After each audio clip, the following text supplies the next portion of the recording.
Akkam jirtu daawwattoota keenya nagaan keenya kabajaaf jaalalaa bakka jirtan namaratti isin haa qaqqabu biyya keessas biyya alaas ta'uudhaan TV FiB kanneen daawwataa jirtan kun qophii addaati. Qophii addaa keenya irraatiin dhimmoota waqtawaa ta'an irratti fuulleeffachuudhaan egaa taateetti bana tokkummaa Oromoo jiiguudhaaf akkasumas immoo arrabsoo dhimmoota amantoota hordoftoota musliimaa ta'an irratti bobba'ee ilaalchise hayyoota amantaa kiristaanaaf akkasumas immoo kan gama amantaa musliimaan jiran dhimma sana irratti dubbachuudhaaf uummanni Oromoo maal gochuu qaba taateen sun maalirraa ka'e kan jedhu irratti qophii isiniif qabannee dhiyaanneeti kan nuti jirru egaa keessummaan keenyaarraas gama musliimaatiin jechuudha Sheek Misbaahuu Abdurrahmaan akkasuma barreessaa olaanaa dhimmoota islaamummaa naannoo Oromiyaati. Dhimmoota islaamummaa firraalaa yookaan kan waliigalaatiin ammoo miseensa ulaamaa yookaan miseensa hayyoota musliimotaati. Gama kiristaanaatiin ammoo lubaa badhaasaa tolaa hayyuu afaanii mana lubummaa Oromiyaatti barreessaa olaanaadha. Gama amantaa Ortodoksii Tawaahidoo Itoophiyaatiin ammoo miseensa hayyotaati. Gahee wal fakkaataa hojii wal fakkaataadha kan isaan qaban jechuudha.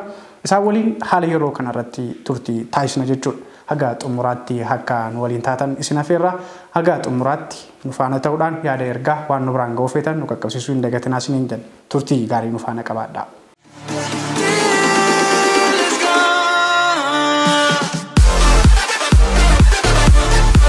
Baga nagaan dhuftan isiniin jechuun barbaada. Baga nagaan waamicha isiniif goonee kabajanii dhimma Oromoof Oromiyaa irratti akkasumas immoo tokkummaa uummata Oromoo tiksuudhaaf yeroo kanatti maal gochuu qabna akka hayyoota amantaatti akkasuma akka barsiisota amantaatti akka nama Oromoo ta'e tokkotti maaltu nurraa eegama jettanii as yaada bal'aa akka waliin taasisuuf eeyyamamoo taatanii sababa dhuftaniif maqaa daawwattoota FiBtiin hedduu isin galateeffanna. Namuu akka isin baruuf kanan irra ibsirra isin yoo of ibsitanii daawwattoota keenya wajjin wal bartan gaariidha. Gahee hojii keessaniitiif maqaa keessanii daawwattoota keenya walii wal bara. Bismillah. Ani maqaan koo Sheek Misbaah Abdurrahmaan jedhama akkuma amma ibsanii. Mana marii dhimmoota islaamummaa waliigala Oromiyaatti waliigala federaalaatti miseensa ulamaa'otaa yookaas hayyoota 26 yeroodhaaf mootummaa yookaas majlisa ce'umsaa keessatti waan kana ceesifnee gara uummataatti dabarsine jennee filatamnee jirrudha. Akka Oromiyaatti immoo mana marii dhimmoota islaamummaa naannoo Oromiyaa irratti barreessaa ulamaa olaanaadha ani amma. Hedduu galatooma isinis daawwattoota wal bara. Tole maqaa abbaatti ilma hafuura qulqulluu waaqayyo tokko ameen. Maqaan koo hayyuu afaanii lubaa badhaasaa tolaan jedhama. Mana amantaa Ortodoksii Tawaahidoo Itoophiyaatti miseensa yaa'ii hayyootaati. Akkasumas immoo sadarkaa Oromiyaatti immoo koree qorattuu mana lubummaa Oromiyaatti barreessaa olaanaadha. Egaa hedduu namatti tola. Gahee wal fakkaataa hojii wal fakkaataa akkasumas hooggansaa wal fakkaataa irraa kan isin jirtanii. Egaa har'a haala tibbana irratti keessattuu miidiyaa hawaasaa irratti ho'ee kan jiru tokkummaa Oromoo diiguudhaaf arrabsoo garaa garaatu mul'ataatii ture. Sana irratti muffii guddaatu jira gama uummata musliimaatiin jechuudha. Sanaaf ammoo tokkummaan Oromoo sababoota namoota dhuunfaatiin akka diigamuu hin qabne kallattii garaa garaatiin taateewwan sun maalirraa maddan kan jedhu irratti waa dubbanna jechuudha. Uummanni keenya hubataadha ta'us garuu gama hooggantoota yookaan barsiisota amantaatiin immoo maaltu jira kan jedhu irratti dubbachuuf kallattii kaa'uu fi taateewwan jiran irratti wal mari'achuun dirqama taati. Sanaaf isinirraan jalqaba Sheek duudhaa waliin jireenya Oromoo ganamaa keessatti haalli waliin jireenya Oromoof keessumaa gama amantaatiin waltumsaa wal deeggaraa duudhaansaa akkamittiin dagaagaa akkamittiin waltumsaa akka inni ture hagaarratti maal fakkaatame kanarraa isinirraan eegala. Waa'ee uummata Oromoo gadi fudhannee dubbachuu fi yeroon gabaabaan nama hin ga'u waan dubbatamee dhumus miti. Uummata Oromoo jechuun uummata gara laafessaa, uummata hammataa, uummata hammeenya hin qabne. Kuni namni kamuu kan ragaa bahudha. Dabalataan qabatama lafuma kana keessa irratti biyya kana keessatti sabni Oromoo kun jalqaba biyya kana keessatti bal'atee jiraachuun isaayyuu amala gaarii waan qabuudhaaf otoo amala ittummaa amala dhiphummaa qabaatee bal'ina kanan bal'atu tokko kana. Lammaffaa uummata Oromoo jechuun uummata amantaa garaagaraa hordofu.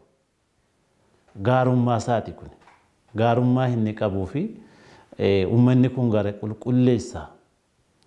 Hammeenya hin qabu, dhiphina hin qabu, dhiphina yaadaa hin qabu, bal'isee yaadaadha. Yaada fagaataa qaba, yaada tarkaanfataa qaba jechuutu irraa namatti himama. Dabalatan sabaaf sablammii adda addaa of keessatti hammatee qaba. Akkuma biyya kanaatti gosti Oromoo illee biyya kana keessatti kan dhiphifame ta'uu baatu iyyuu akkuma biyya kanaatti sabaaf sablammii adda addaa qabattee jirti biyyi keenya kun. Biyya hunduma naannoo hunduma keessaa biyyi sabaaf sablammiin adda addaa keessatti argamu eessa yoo jenne Oromiyaa keessatti. Hammataadha. Kun waan cimaa nu argisiisa. Dabalataan duudhaa fi aadaan jireenya isaa nama kana aadaa ittiin jireeffatu qaba. Ana malee jechuu hin beeku. Saba hambaa yookaas immoo alagaa Oromoo waan jedhanu hin beeku.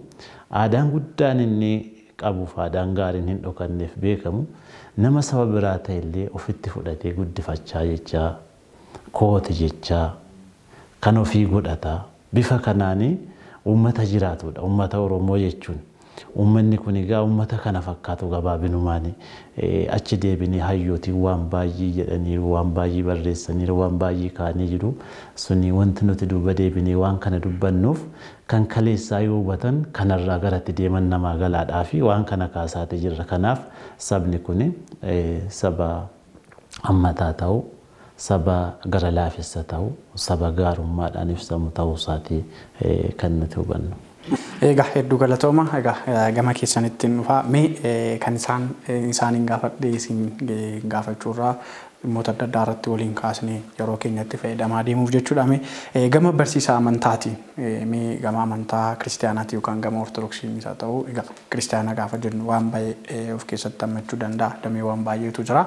Sanaan mee gama barnoota amantaa gama tokkummaa sabaatiin keessattuu immoo gama tokkummaa Oromootiin jiru mee gama keessaniin isin yeroo baay'ee amantaa geggeessaa amantaa taatanis yoo isaan dhimmoota adda addaa irratti mul'atu Irreecha fa'aa waan mul'atantu jira. Mee gama tokkummaa amantaa tiksuu keessatti gaheen barnootni amantaa mee gamanaan maal fakkaata? Tole egaa akkuma ammaa ka'ee duudhaan Oromoo waa bal'aa ibsuun hin danda'ama. Oromoon akka biyya kanaatti sabaaf sablammii hedduun amantaa hedduun kan keessa jiraatuu fi duudhaa barreeffamees hin dhumne akka galaanaa waraabamees kan hin dhumne kan of keessaa qabu saba duudhaa biyya kanaaf addunyaa kanaaf iyyuu bu'uura ta'u sirna gadaa kan biyya kanaaf argamsiisee fi waldhabbiin illee yeroo ka'u haala ittiin gumaa araarsan saba qabuu fi Oromoon duudhaan isaa dubbatamee kan hin dhumne ta'uusaa akkuma ammaa ka'ee waa bal'aa ibsuun hin danda'ama. Egaa gara amantaatti deebinee yeroo kaasnu ani naannoon dhaladhee guddadhetti kiristaana ta'ee yeroo jiraadhu musliimni ollaa keenya hin jiru, magaalaa keenya keessa hin jiru. Duudhaan har'a dhaloota dhufu kanaaf fakkeenya ta'a jennee kan dubbachuu dandeenyu yeroo waliin jireenya Islaamaaf Kiristaanni akkaataatti waliin jiraatan akka warri hamaa yaadamutti tun taane haala duudhaattiin waliin jiraatan qabu. Yeroo musliimonni masgiida ijaaran Kiristaanni maallaqa buusee gargaaruudhaan yeroo kiristaanonni immoo mana kiristaanaa ijaaran uummanni musliimaa immoo qarshii buusee wal gargaaruudhaan waa bal'aa kaasuun hin danda'ama. Kana qofa miti. Cidhallee yeroo godhatu qalmi mana kiristaanaatti yoo cidhi jiraate musliimaaf qophaa'ee mana kiristaanaatti immoo cidhi jiraate qalmi qophaa'ee akkasittiin wal kabajeetu wal kunuunfatee waliin jiraachaa dhufee har'a gaheetu jira. Duudhaa kitaaba qulqulluudhaan yookaan akka kiristaanummaatti tokkummaa sabaa eeguun sagalee Waaqayyoo maal jedha kan jedhu waan amma irratti nu mariisisuuf nu waamtan kana sooshaal miidiyaa irratti gidduu kana argaa turre. Wanti dubbatame sun kaayyoo mataa isaatii qabaachuu danda'a. Ani garuu abbaa amantii waan an ta'eef uummanni kiristaanaas akkana dhaga'u, uummanni musliimaas akkana dhaga'uuf waanan akka duudhaa wangeelaatti kan caafamee jirurraa kan arginu macaafa fakkeenya boqonnaa 6 lakkoofsa 19 irratti Waaqayyo waan ja'a jibbaa jedha.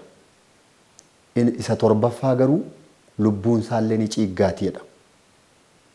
Inni torbaffaa lubbuun Waaqaa yookaan Waaqayyo baay'ee ciiggaa yookaan baay'ee jibba jedhamee kan barreeffame obbolaa gidduutti waan gargar nama baasu, nama facaasu jedha. Amma Oromoon musliimaa ta'u malee, Oromoon kiristaanaa ta'u malee waan waliin tokko nu godhu qabna. Oromoon dhiigaan tokko. Biyya tokko qabna, afaan tokko dubbanna, dhiiga tokko qabna. Waaroo yookaan immoo uffannaa amantii jala galanii amantii fakkeessuudhaan shira gara biraa xaxanii saba gargar baasu waaqes hin jaallatu. Kun Waaqayyo biratti jibbamaadha. Uummata kiristaanaa birattis dubbiin akkasii baay'ee fudhatama kan hin qabnee fi jibbamaa ta'uusaa namni akka beekuun barbaada. Akkasuma qulqulluu Phaawulos saboota warra Roomaadhaanii boqonnaa 12 lakkoofsa 18 irratti maal jedhee dubbate? Isin gama keessaniinii jedhe warra kiristaanaan hundumaa wajjin hanga isiniif danda'ametti nagaadhaan jiraadhaa jedha. Hunda waan jedhu sun hiika kitaaba qulqulluurra yeroo dhannee ilaallu hunda waan jedhu waan baay'ee of keessaa qaba. Hunda jechuun kan hin amanne, kan amane, kan amantaa biraa hordofu, kan amantaa isaa hin hordofne, sabaaf sablammii, hojii garaagaraa kan qabu, bifa garaagaraa namoota qabutu addunyaa kana jira waan ta'eef hunda namootaa wajjin jedha. Ilaalchi namaallee garaagara. Hunda namaa wajjin yeroo jedhu ilaalchi namaallee tokko miti. Kanaaf akka duudhaa kitaaba qulqulluutti yeroo laallu hunda namaa wajjin namni amantaa hordofu tokko nagaa jiraachuutu isarraatii barbaachisa. Nagaa ta'uus qaba.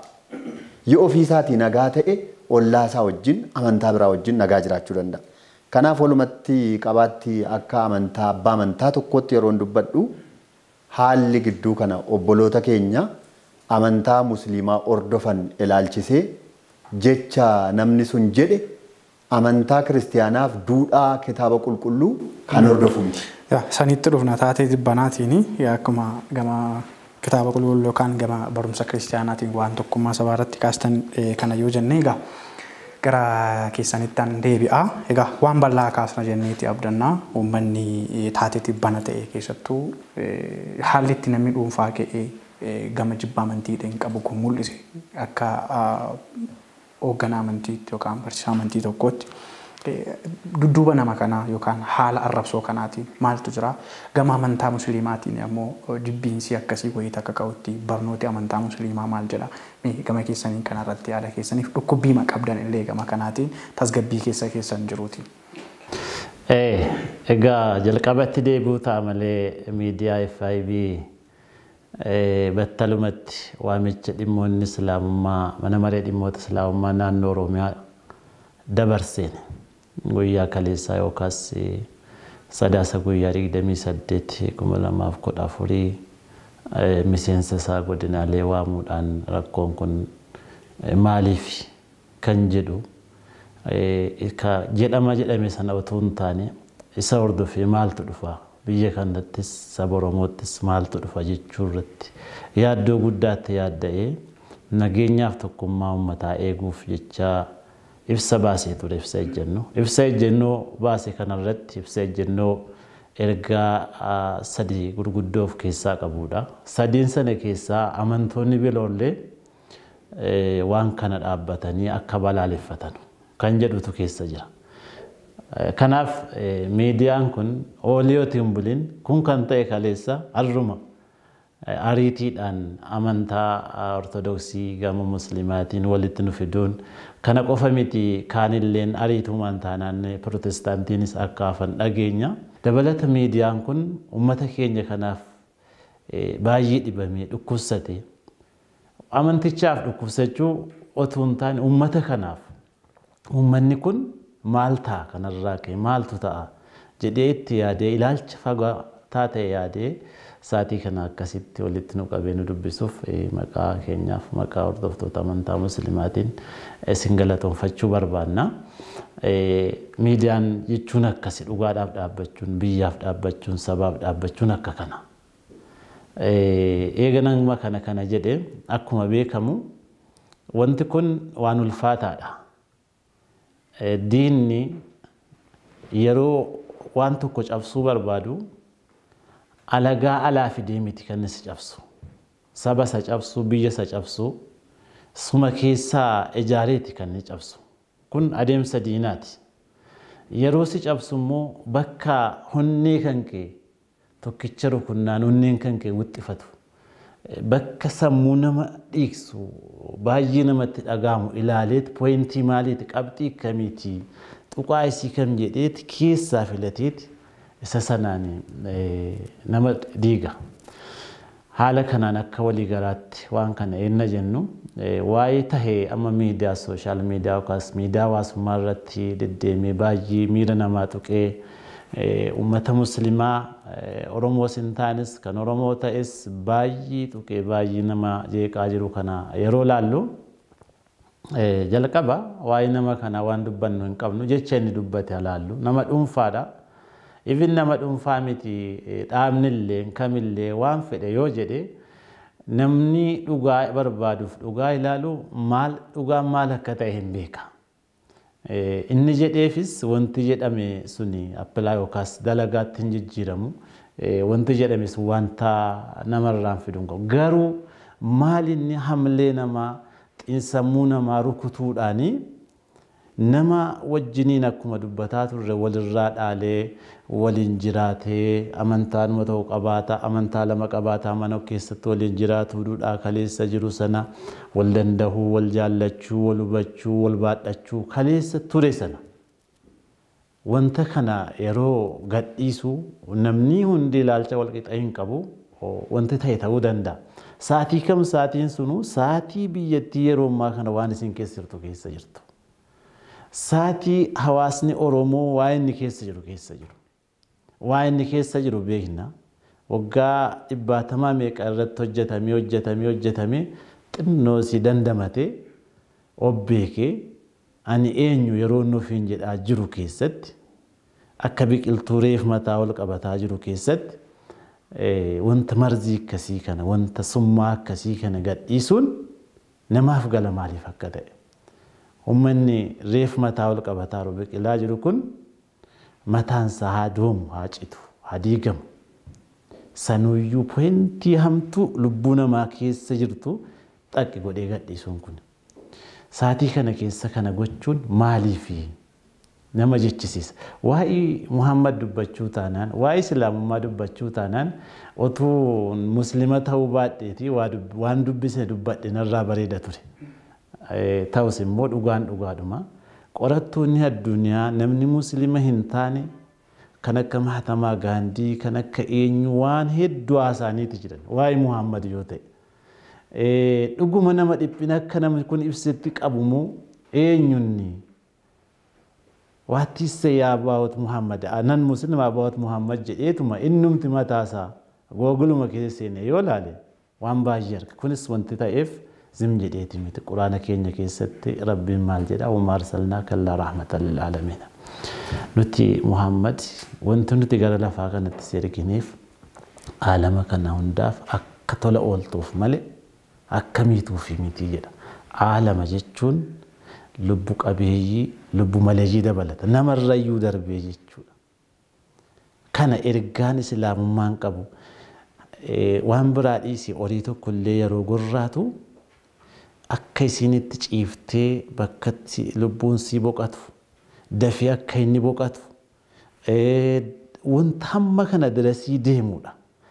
Lubbuu saree tokko baraaruu dhufillee jannata dubartii tokkoof rabbiin akka kenne.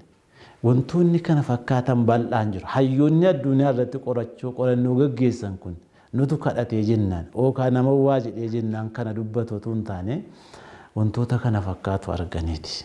Kanaaf waa'ee kana namni nun taane otoo dubbateetii gaariidha. Kanaaf uummanni keenya ta'ee uummanni kan biraalleen wanta kana gadi dhaabbatanii jecha nama kanaa ilaaluun baay'ee murteessaadha kan jedhu yaadni nu qabnu jechuudha.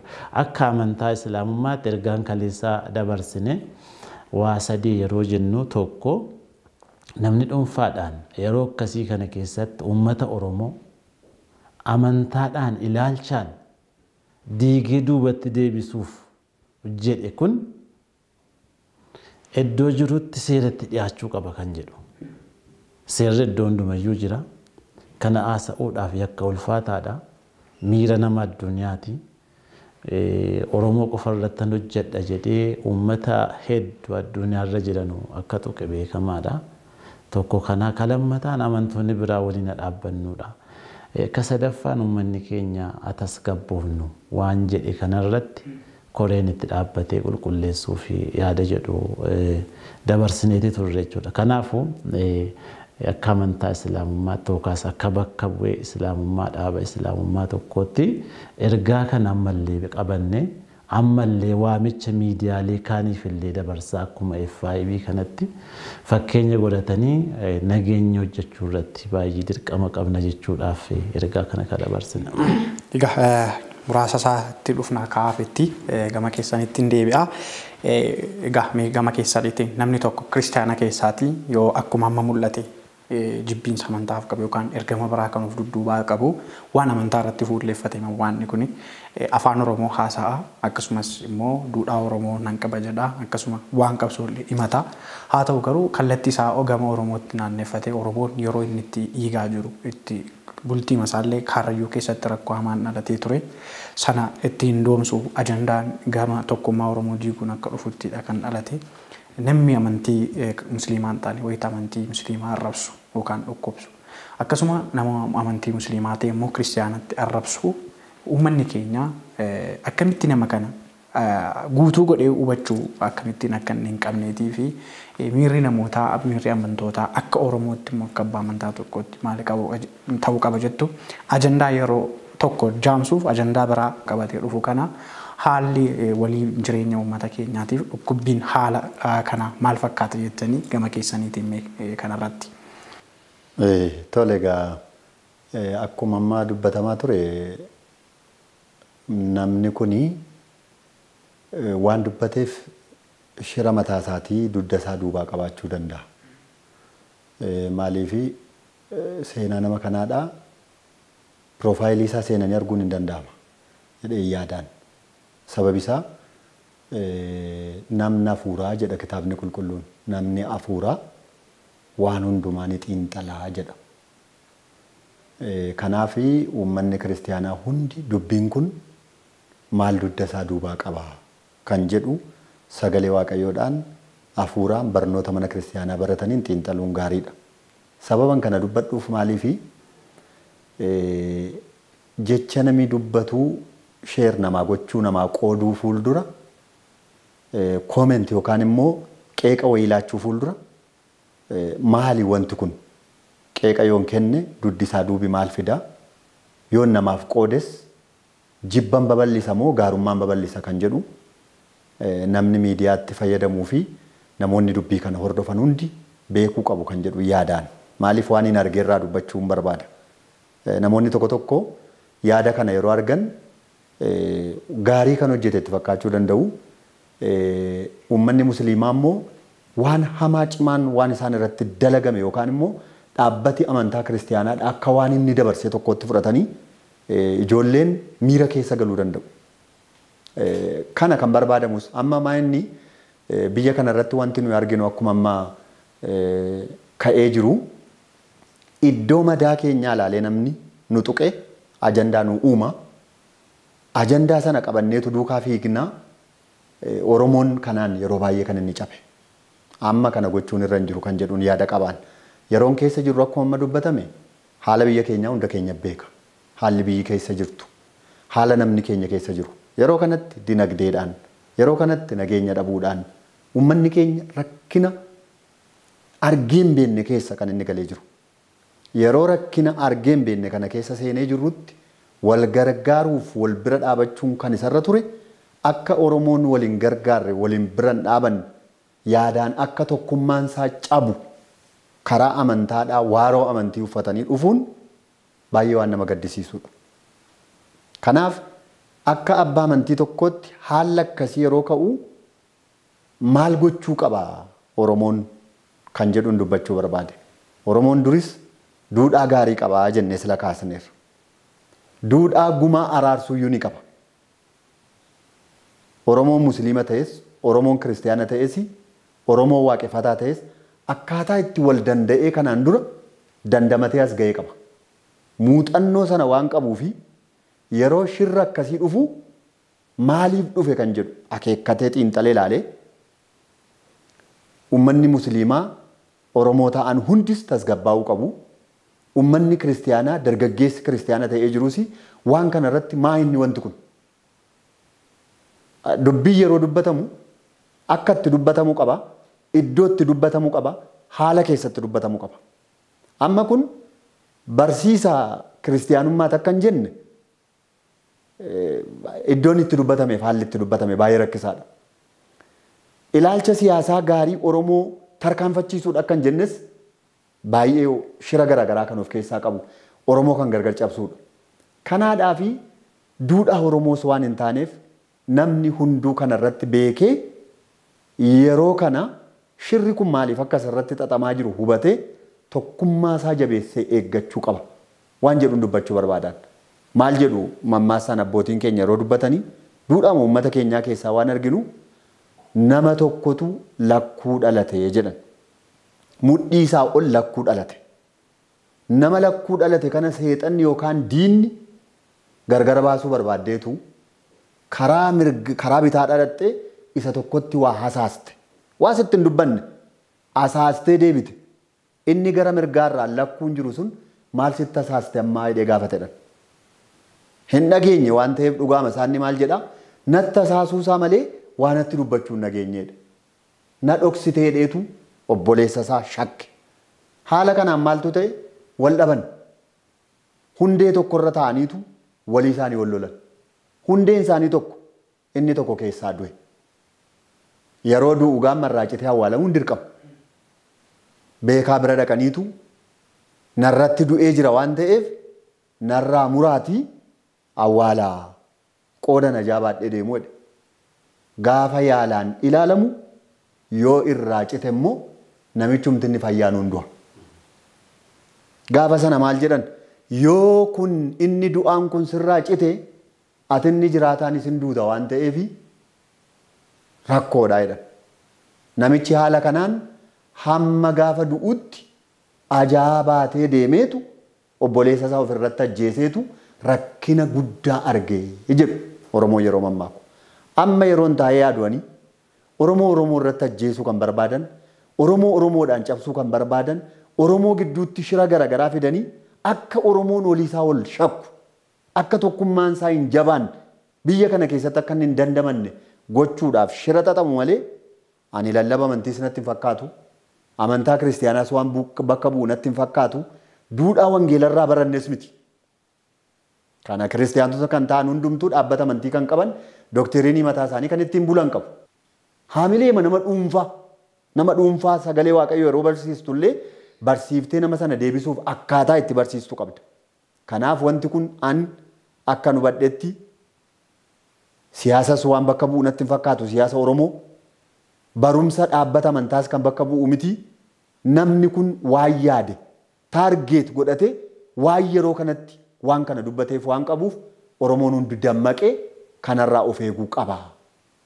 Tokkummaa isaa cimsuudhaaf akkuma tokkummaa isaa jabeeffachuu qaba. Fakkeenya isin kaastanis fakkeenya guddaadha. Waan ergaa addaa of keessaa qabudha. Hedduu isin galateeffanna. Egaa ergaadhuma isaa yeroon keenya deemeera gudunfuutti deemna. Egaa haala rakkisaa kana keessatti uummatni musliimaa yaadaan miidhameera. Arrabsameetii jira. Haa ta'u kan isin amma kaastan ibsaa manni maree dhimmoota islaamummaa kanaan Oromiyaa guyyaa kaleessaa baastan nullee gabaasniitii turre quba qabna. Sanarratti waan baay'eenis darbeera ammas tuttaniitii kan isin jirsanii.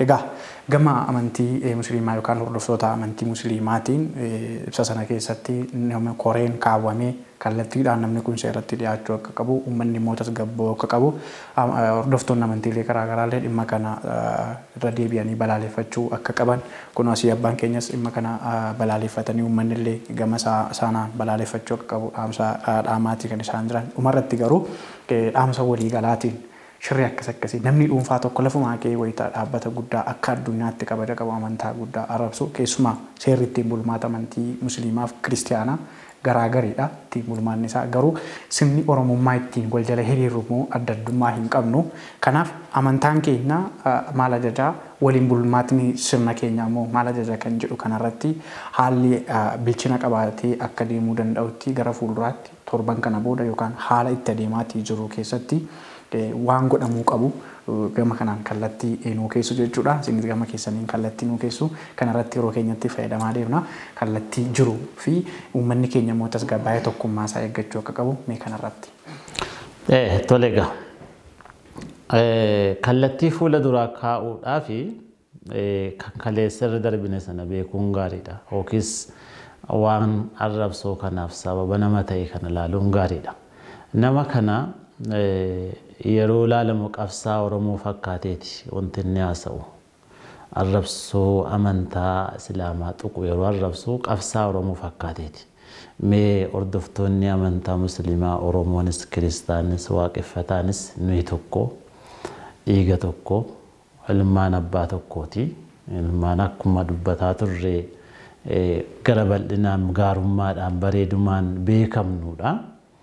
Mee qabsaa Oromoodhaaf qabsaa ture seenaa nama isaan yaadataa jiru galmeessaa jiru yoo laalle muslimni shoora guddaa keessaa qabamoo hin qabu inumaa'uu jalqabaa kaasee isaanii moo isaaniiti jechuun yaaduun hin danda'amu. Kaarraas kan kaleessaas Baalee irratti yeroo mootummaan abbaa irree Oromoo kana caccabsee jedhu amantaa tokko dahoo godhatee warra akka jeneraal Waaqoo guutuu warra akka jaarraa abbaa gadaa warra hedduutu jiran. Jarri kun seenaa Oromoo kana humnaan ofirraa uummata kana saba kana tiksanii abshiraa jajjabaadhaa jedhaa turuun seenaa waan galmeessee jirudha. Kana miti ammas afaanuma Oromoo kanaaf aadaa Oromoo kana mana amantaa keessatti hidhee kan tursiise tokko amantaa Musliimaati. Kanaaf namni waan kana haasa'u kun maaliif haasa'a jechuu akka hubannoo godhannuufi nuti hordoftoonni uummata Musliimaas haa ta'u Oromoon keessumattuu iyyuu dargaggoonni shamarran qarree fi qeerroon namni kun maaliif haasa'e waan jedhu namaaf galcha. Kanaaf kan nuti ergaa irra deebinee dabarsinu ammas tasgabbaa'uun dhaabannee ilaaluun deemsa bilchoominaa deemsa hayyuu deemuun akkuma Oromummaa keenya akkuma kaleessaa haborees taanaan wanni biraa ajandaan qophaa'aa jiraachuu danda'a. Diinni Oromoon eessa deemaara mataa ol qabataara ol kaara jechuu waan nurraa beekuufi boris ammas ajandaa biraa qopheessee xaal nutti gochuu danda'a nutti darbachuu danda'a.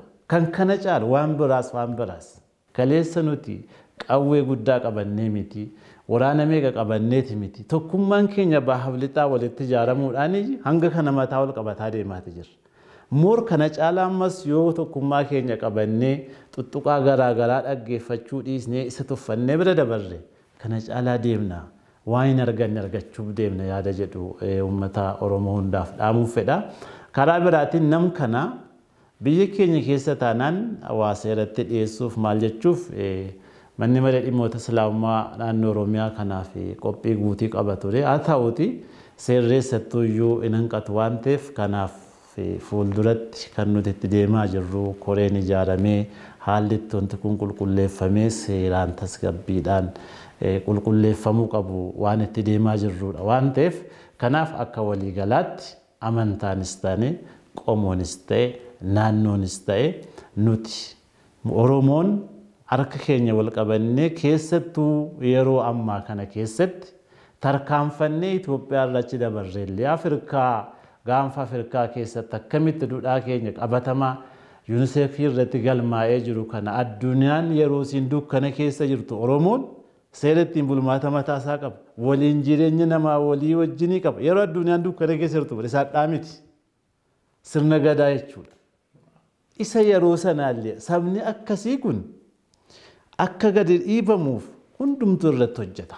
Akka inni dhiibamuuf, akka inni goguuf, akka inni maddaan gogsuu dadhabullee maddaan gogsuuf itti irratti hojjetameera hin gogne. Yeroo inni immoo jalaa biqilee molkaa jiru kana ammas taanaan nuurrafu waan ta'eef suutaa wal dhaggeeffataa wal hubataa adeemne jechuun barbaada. Tole hedduu galatoomaa sheek hedduu sin galateeffannaa ulfaadhaa sin jenna sinis yeroon keenya dhumeera waan ta'eef waama daqiiqaa tokkoon gooneen dhaamsa dhumaa cuunfaati. Tole ani dhaamsa dhumaa uummata musliimaafis uummata kiristaanaa hundumaa Oromoo hundaaf kanan dabarsu madaa keenya tuqanii walitti nu kaasuu waan barbaadaniif tasgabbaa'uun gaariidha kan jedhuun dubbachuu barbaada. Maaliif jiila qabna. Waan yaadannu fuula keenya duraa waan godhamee darbe battaluma siyaasni yookaan jechi tokko tuqamuun dinagdeen Oromoo akka badu akka barbaadamu qaamni barbaadu jira. Kana waan ta'eef uummanni itti dammaqee itti baruu qaba. Kan biraani namni siyaasa fakkeessee yeroo dubbatu Oromoo waa yaadachuu qabu obbolaa keenya nu biraa wareegaman gammoojjii Somaaliyaa keessatti warri awwaala tokkotti awwaalame kiristaana kan taataniif islaama kan taatan gargar ba'aa jennaan Oromoon amantii garaagaraa qabaatu iyyuu malee dhiiga tokko waan taaneef islaamaaf kiristaana jennee gargar hin baanu jedhaniiti kan isaan du'an boolla tokkotti kan isaan awwaalaman sana yaadachuutu nurra jira. Har'a Oromoon musliima ta'u kiristaana ta'u malee akka isa bara durii isa barri darbe san anaafati islaamaaf kiristaana jechuun dur anaafati diina isa jedhu shiratta xaxamaa ture. Har'a garuu dammaqeera Oromoon hundi sana miti kiristaana kan ta'e kiristaanummaa isaa qabatee eenyummaa isaa beeka. Islaamas kan ta'e islaamummaa isaa qabatee eenyummaa isaa beeka. Kan irratti olii galu beeka. Kanaaf dhiiga tokko waan taaneef kanaan biyyi keenya kan jeeqamne Oromoon yaadni isaa gargar akka hin baane Oromoo hundi dammaqee tokkummaa isaa eeggachuu qaba. Hedduu galatooma egaa waan garaagaraa gamaa gamasii kaastaniiti kan isin jirtan yaada wal fakkaataa Oromoo ijaaruu danda'u akkasumas tokkummaa Oromoo itti fufsiisuu danda'u waan baay'eedha kan kaasne keessattuu gamaa luba Petros yookaan immoo Abuna Petros faatiin akkasumas ammoo gama guddinaa tumsaa faatiin qabsoon hordoftoonni amantii kiristaanaa taasisaatii turan hiriyaa hin qabu akkasuma akkuma isaan kaasaatii turan waan ulfaataa qabsoo Oromoo dagaagsuu fi kallattii bilisummaa Oromoo raaguu keessatti egaa jaarraa abbaa gadaa fa'aa jirnaal waaqoo guutuu fa'aa gama musliimaatiin hiriyaa hin qabanii tokko qixxee hin qabanii kanaaf tokkummaan Oromoo gamaa gamanaa jabaatee calaqqeen irra mul'ataa jiru akkasittiin teenyee akka wal cina teenyee dubbannuuf karaa guddaa saaqanii isin lamaan irras imaanaa sanatu jira hedduu isin galateeffannaa egaa yaada bal'aa kana kaastanii akkasitti akka dubbannu tokkummaa ijaaruu Oromoo ijaaruu keessatti gama dirqama mataa keenya akka baanuuf waan dhuftanii yaada bal'aa kana kaastaniif maqaa daawwattoota FiBtiin hedduu isin galateeffanna. Daawwattoota keenya qophiin addaa keenya irraa kana fakkaataa Oromoof Oromiyaan haa jiraattu isiniin jennaa egaa hordoftoonni amantii musliimaas kan kiristaanaas dhaamsa qophii addaa keenya irraa waan baay'ee barattaniittu jenneeti kan nuti abdannu egaa qophii addaa keenya irraa waan baay'ee hubattanii qalbeeffattaniittu jenneeti abdannaa qophii kana qopheessuun kan isin faana ture Allalisaa Alamuutii akkasuma gama ogummaa kaameraatiin ammoo seenaa lammii nafaana ture qophiileen FiB kanneen biroon itti dhufuu nu waliin naqaatti.